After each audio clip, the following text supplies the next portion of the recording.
Good morning students.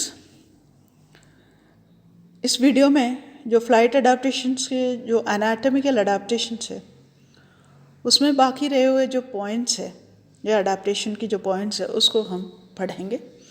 नहीं, ये जो पेज में जितने जो अडाप्टेशंस है जैसे large muscles of flight, perching, digestive system के जो अडाप्टेशन है और जो वार्म ब्लडेडनेस है, ब्रेन और सेंस ऑर्गन्स में जो अडाप्टेशंस है और साथ ही एंडोस्केलेटन की जो अडाप्टेशंस है, ये सब हम पिछले वीडियो में पढ़ चुके हैं। अब इस वीडियो में जो बाकी रह गए हैं वो हैं that is adaptation seen in the case of the respiratory system. तो रेस्पिरेटरी सिस्टम के अंदर जो अडाप्टेशंस है उस adaptation mainly we can say that is the कि air sacs in the respiratory system. तो एयर सैक्स जो हैं, एयर सैक्स में क्या होगा, जो बर्ड्स के अंदर जो लंग्स होते हैं और वो संपूर्ण वायु कोशों के एक विलक्षण तंत्र द्वारा होती हैं जो फेफड़ों से निकलकर आंतरिक अंगों के बीच उपलब्ध समस्त स्थान यहाँ तक कि खोखली अस्थियों की गुहाओं को भी ये घेर लेते हैं। जो वायुकोश फेफड़ों के अधिक पूर्ण वातन को निश्चित करते हैं और आंतरिक स्वेदन या इंटरनल जो पर्सपिरेशन में सहायता करके जो बॉडी के टेम्परेचर को नियंत्रण में सहायता करते हैं। पक्षियों या बर्ड्स के जो लंग्स के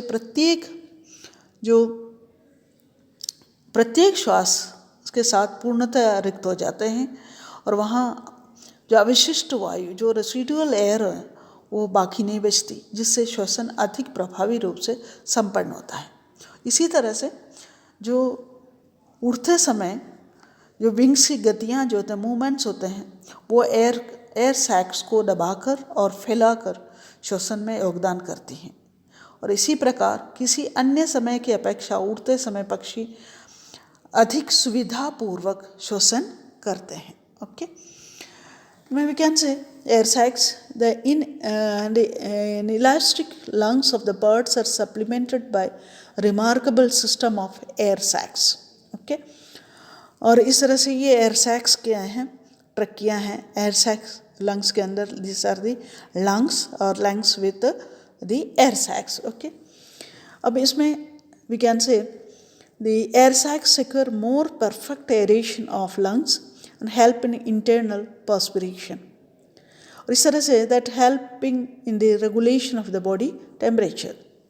So when the lungs are completely emptied with each breath, there being no residual air remaining, so that respiration is more effectively accomplished. While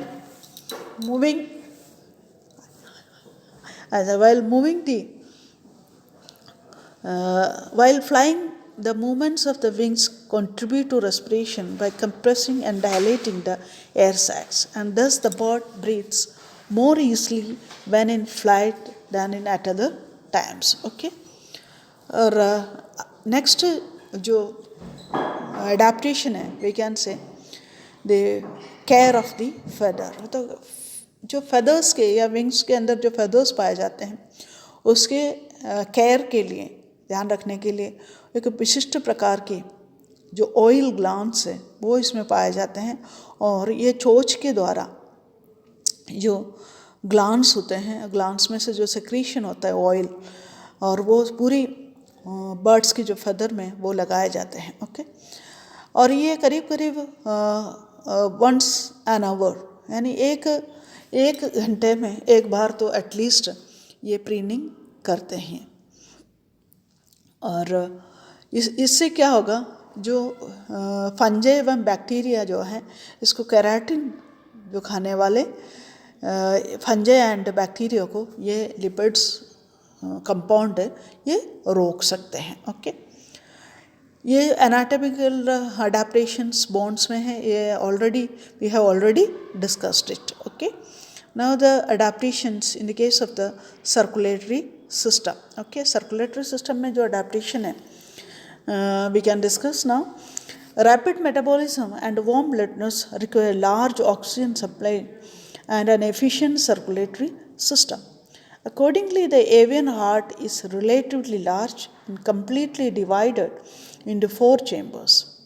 It functions very efficiently with a double circulation of the blood. The high proportion of hemoglobin present in the red blood corpuscles of avian blood is also responsible for the quick and perfect aeration.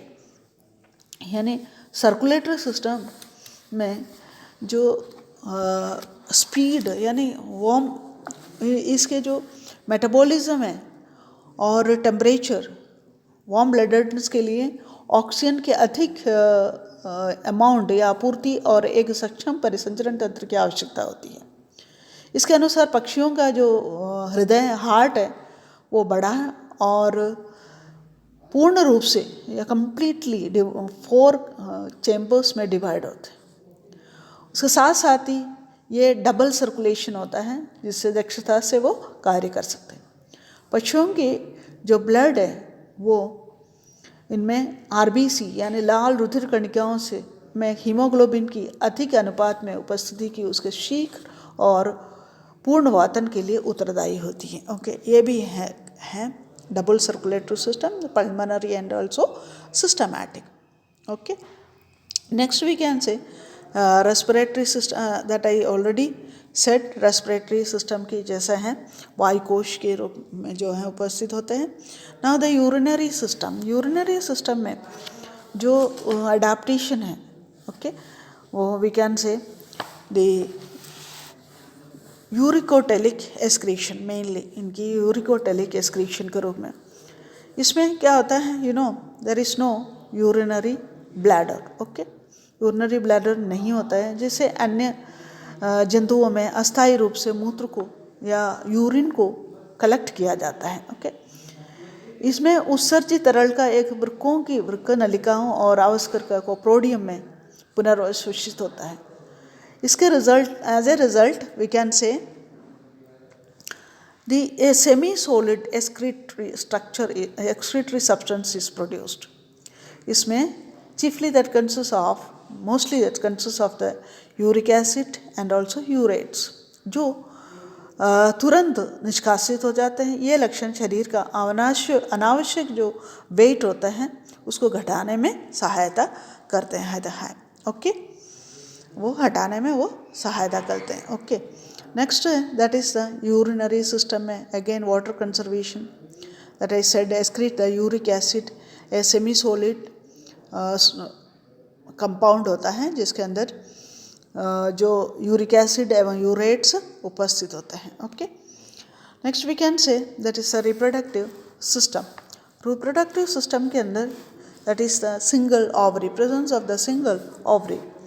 जो female birds होते हैं उनमें केवल जो left side की अंडाशय जो हैं ओवरी जो हैं वो एक्टिव या क्रियाशील होती हैं जिससे क्या हो इसके वेट में कमी कर सकते हैं जो उड़ान के लिए एक आवश्यक अडेप्टेशन के रूप में उपस्थित होते हैं. Okay, that is here we can say that is one in the case of the birds the one ovary is functional, that is the left, that can reduce the weight of the body.